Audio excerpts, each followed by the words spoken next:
श्री शिवाय नमस्तु।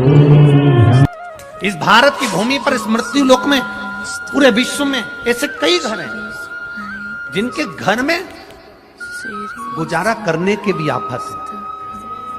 पहनने के कपड़े नहीं, किसी के यहां पर भोजन नहीं, किसी के यहां जमीन नहीं, किसी के यहां दुकान नहीं, कोई कोई पूरी जिंदगी किराए के मकान में निकाल देता है। नहीं,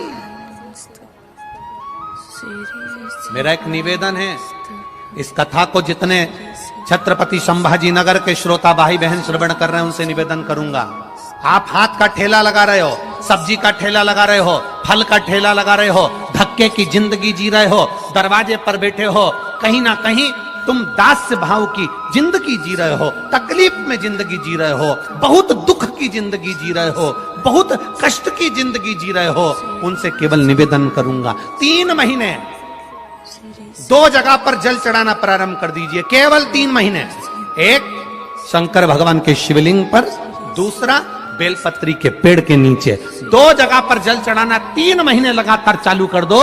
बाबा तुम्हारा हाथ पकड़कर तुम्हें उन्नति की सीढ़ी पर चढ़ा देगा। हमें कोई चमत्कार करना नहीं आता, और ना हम कोई तंत्र विद्या या मंत्र विद्या जानते हैं, ना हमारे पास में बेल है, ना हमारे पास में भभूति है, हमारे पास में तो केवल शिव का नाम है। आप श्री शिवाय नमस्तुभ्यम बोलो, ओम नमः शिवाय बोलो, नमः शिवाय बोलो, चाहे महामृत्युंजय मंत्र बोलो, उसका स्मरण करते करते भगवान शंकर के शिवलिंग पर जल, और उसी पात्र में जो जल तुमने शंकर जी को चढ़ाया है उसमें से बचा हुआ थोड़ा सा जल बेलपत्री के पेड़ के नीचे चढ़ाना प्रारंभ कर दो। अलग से बेलपत्री के पेड़ के नीचे चढ़ाने के लिए अलग से लोटा भर के जल जरूरत नहीं पड़ेगी। जो तुमने शिव जी को जल चढ़ाया, जो तुमने देवाधिदेव महादेव को जल चढ़ाया, बस उसी पात्र का जल शंकर जी को चढ़ाओ, उसमें से बचा हुआ थोड़ा सा जल बेलपत्री के वृक्ष के नीचे चढ़ाना प्रारंभ करना। कौन सा बेलपत्री का वृक्ष? जिसकी छाया आपके ऊपर आ रही। शिव महापुराण बड़ी सुंदर बात कहता है, ध्यान दीजिए। जिस बेलपत्री का पौधा तुम्हारे सिर का, और ये दोनों हाथ ऊपर कर लो, अपन खड़े हुए और खड़े होकर दोनों हाथ ऊपर करें, इतना बड़ा बेलपत्री का पौधा है, उस बेलपत्री के पौधे की पत्ती को कभी तोड़कर शंकर जी को नहीं चढ़ाना चाहिए। ध्यान रखना, कितना बड़ा पौधा। आप खड़े हो जाओ और खड़े होने के बाद आपका हाथ ऊंचा कर लेना, इतना बड़ा पौधा है, उस पौधे की पत्ती बेलपत्री को तोड़कर शंकर भगवान को कभी नहीं चढ़ाना। शंकर भगवान को उस बेलपत्री को, उस वृक्ष की पत्ती को तोड़ना चाहिए जो वृक्ष तुम्हारे हाथ से थोड़ा सा ऊंचा हो, जिसके लिए तुम्हें हाथ और ऊंचा करना पड़ रहा हो।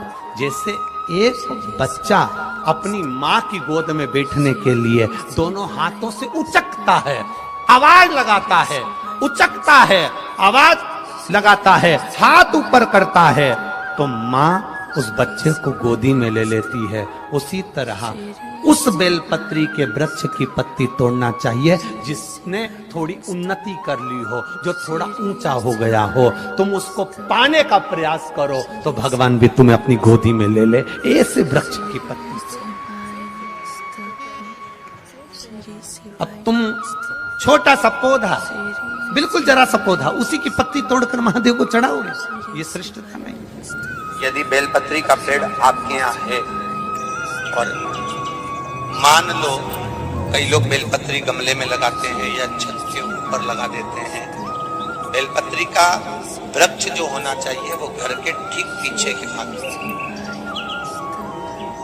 पीछे के, या बेलपत्री का वृक्ष अगर पीछे नहीं है तो आप अपने घर से जब बाहर निकलते हैं तो राइट हैंड की ओर बेलपत्री का वृक्ष होना चाहिए। आप जब घर से प्रवेश कर रहे हैं, बाहर की ओर निकल, वो सुख का अनुभव करें। यदि घर से निकलते समय बेलपत्री का पेड़ लेफ्ट में अगर आता है, आप जिस घर से निकल रहे हो लेफ्ट में अगर बेलपत्री का पेड़ आता है तो आप 1 रुपए कमाएंगे, 1.25 रुपए खर्च होगा, पैसा हाथ में टिकेगा नहीं। घर में 10 लोग भी कमा रहे हैं तो पैसा घर में दिखेगा नहीं, आएगा जरूर, सारे काम होंगे पर टिकेगा नहीं। यदि लेफ्ट राइट भागता बेलपत्री सुख का अनुभव। बेलपत्री का वृक्ष घर में लगाओ तो घर के पीछे के हिस्से में लगाना और ऐसी जगह नहीं लगाना कि जहां पर बेलपत्र में गंदा पानी जाए या कोई गंदी वस्तु उसके नीचे पड़े। 33 करोड़ देवी देवता बेलपत्री के पेड़ के नीचे सोमवार के दिन, कोई रविवार के दिन, कोई मंगलवार, कोई बुधवार, कोई गुरुवार, कोई शुक्रवार, कोई शनिवार के दिन बेलपत्री के नीचे आकर 33 करोड़ देवी देवताओं तप करते हैं, साधना करते हैं। बेलपत्री के पेड़ का बड़ा प्रमाण।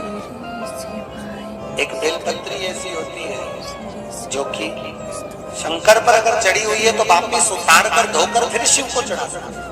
किसी व्यक्ति से कोई काम करवाना है, वो काम नहीं कर रहा, कोई फाइल आगे नहीं बढ़ रही है, कोई कार्य अटक रहा है, या फिर कहीं रुपया पैसा अटक गया हो, नहीं निकल रहा हो, तो एक जल के पात्र में जल भरकर 5 बेलपत्री शिव जी को समर्पित कर कुंदकेश्वर महादेव का नाम लेकर एक सफेद पुष्प बेलपत्री के ऊपर जो शिव जी को चढ़ाई है उस पर समर्पित कर जल जो लेकर गए हो, अपनी उस कामना को कर कि मेरा ये कार्य अटक रहा है, ये कार्य नहीं हो रहा, कुंदकेश्वर महादेव का नाम लेकर धीरे धीरे जल की धार चढ़ाइए। और एक बात हमेशा याद रखना, फिर निवेदन कर रहे हैं, अच्छे से समझ लेना, शंकर जी पर जब जल चढ़ता है, शिव जी का जब अभिषेक होता है, शंकर जी पर जब जल चढ़ाया जाता है, दूध चढ़ाओ, जल चढ़ाओ, कुछ भी चढ़ाओ, पर एक बात का स्मरण अपने जीवन में होना कि इतने ऊपर से मत चढ़ाना कि जल चढ़े और छींटे आपके ऊपर। बहुत ध्यान दीजिएगा। हाँ, तो यहां तक वर्णन करा गया है कि शंकर जी का जल चढ़ा हुआ जहां से बहकर जाता है ना, उसको लांगा तक नहीं जाता। यहाँ लांगते हैं क्या? नहीं ना, परिक्रमा भी करेंगे तो वहीं से लौट कर वापिस उधर जाएंगे। शिव जी का जहां से जल बहकर जा रहा हो, चढ़ा हुआ जल जहां से बहकर जा रहा हो, उसको लांगा तक नहीं जाता। और कई लोग बड़े बड़े आनंद में शंकर जी पे इतनी ऊपर से जल चढ़ाएंगे तो वो छींटे पूरे अपने ऊपर आना चाहिए, शरीर पर आना चाहिए। नहीं नहीं, उसका दोष है महाराज, उसका दोष है। आप भगवान को अगर जल चढ़ाओ, दूध चढ़ाओ, तो मान लो अगर जैसे एक सरल भाषा में समझ लो और अच्छे से कि जैसे ये शिवलिंग है शंकर जी का, ये शिवलिंग है और आप जल चढ़ा रहे हो तो इतनी ऊपर से छोड़ोगे तो पानी का छींटा तो अपने ऊपर आएगा, पर वही जल, वही दूध, वही सामग्री आप शिवलिंग से थोड़ी सी दूरी बनाकर अगर आप समर्पित करेंगे तो बाबा उसको स्वीकार भी करता है और आनंद की अनुभूति भी होती है, कार्य में सिद्धता भी आती है, कार्य में उसकी सिद्धता भी होती है। अब तुम तो ऊपर से छोड़ रहे हो जिससे वो पानी तुम्हारे ऊपर ही आए, तो वो एक अलग प्रसंग है, बोलिए एक अलग विषय। बहुत ध्यान देना महाराज, भगवान को कभी भी कोई भी सामग्री, जैसे भगवान के मंदिर में अगर फूल चढ़ाने जा रहे हो, भगवान के मंदिर में अगर पुष्प समर्पित करने जा रहे हो, तो फूल का मुख अपनी ओर नहीं होना चाहिए। फूल का मुख कहां पर होना चाहिए? जम के बोलो जरा। कौन कहता है कि रुद्राक्ष के साथ तुलसी मत पहनो, तुलसी के साथ रुद्राक्ष मत पहनो? कौन सी पुराण में लिखा, कौन से शास्त्र में लिखा, कौन से वेद में लिखा, किस जगह पर लिखा, शिव महापुराण के कौन से अध्याय में लिखा, कौन से स्कंद पुराण में, लिंग पुराण में, नर्मदा पुराण में, कुर्म पुराण में, ब्रह्म वैवर्त पुराण में, नरसिंह पुराण में, नारद पुराण में, कौन से पुराण में लिखा कि तुलसी की माला के साथ रुद्राक्ष नहीं होना चाहिए, रुद्राक्ष के साथ तुलसी नहीं होना चाहिए? कहां लिखा है? ये दुनिया के लोगों ने भ्रम पैदा कर दिया, दुनिया के लोगों ने भ्रम पैदा कर दिया। तुलसी के साथ रुद्राक्ष मत पहनना, रुद्राक्ष के साथ तुलसी मत पहनना।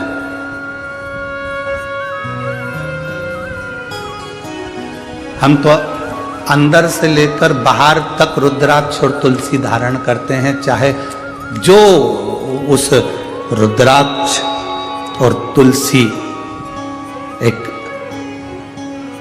वो कहते हैं ना कि भगवान को भोग लगाओ ना तो उसमें तुलसी का दल डालना जरूरी है। बिना तुलसी के भगवान भोग स्वीकार करते हैं क्या? जम के बोलो जरा। नहीं, जब बिना तुलसी के भगवान भोग स्वीकार नहीं करते तो तुम्हारे तन पर तुलसी की माला नहीं होगी मरते समय, तो तुम्हें स्वीकार करेगा? करेगा नहीं। और जब तुम्हारे गले में एक रुद्राक्ष पड़ा होगा, जब तुम्हारे गले में एक रुद्राक्ष की माला होगी या रुद्राक्ष पड़ा होगा, तो बैकुंठ तुम जाओगे तो तुम्हें महादेव अपने नंदी पर बिठाकर अपने साथ लेकर बैकुंठ तक जाते हैं। केवल ऐसे ही पैदल चलकर बैकुंठ नहीं चले जाओगे, तुम्हें महादेव नंदी पर बिठाकर, नरसिंह भगत की कथा आती है लेकर गए, नामदेव जी की कथा आती है, औंडा नागनाथ में भगवान शंकर नामदेव जी के लिए प्रकट होकर उनके गले में रुद्राक्ष डालकर गए। पंडरनाथ की कथा आती है, जब देवाधिदेव महादेव मिलने के लिए हरि विठ्ठल से आए तो भगवान शंकर ने देखा, भगवान नारायण ने देखा, हरि विठ्ठल ने देखा, पहला वार करी, पहला जिसने वारी करी वो पहला वार करी थे भगवान शंकर। जब दरवाजे पर आए तो शिव जी प्रसन्न, भगवान नारायण प्रसन्न थे, उन्होंने अपने गले की तुलसी की माला निकालकर स्वयं शंकर भगवान के गले में डाल दी। तुम में भेद, हम में भेद, संसार में भेद हो सकता है, पर परमात्मा में कभी भेद नहीं हो सकता। ये तो दुनिया के लोगों ने अपने अपने एक स्त्रोत बना रखे हैं। राम जी, शंकर जी के मंदिर मत जाना, शंकर जी का प्रसाद मत खाना, शंकर जी के मंदिर में जल मत चढ़ाना, शंकर जी को स्त्री स्पर्श नहीं करे। अगर शंकर जी को स्त्री स्पर्श नहीं करे तो पार्वती क्यों शिव जी की पूजन करे?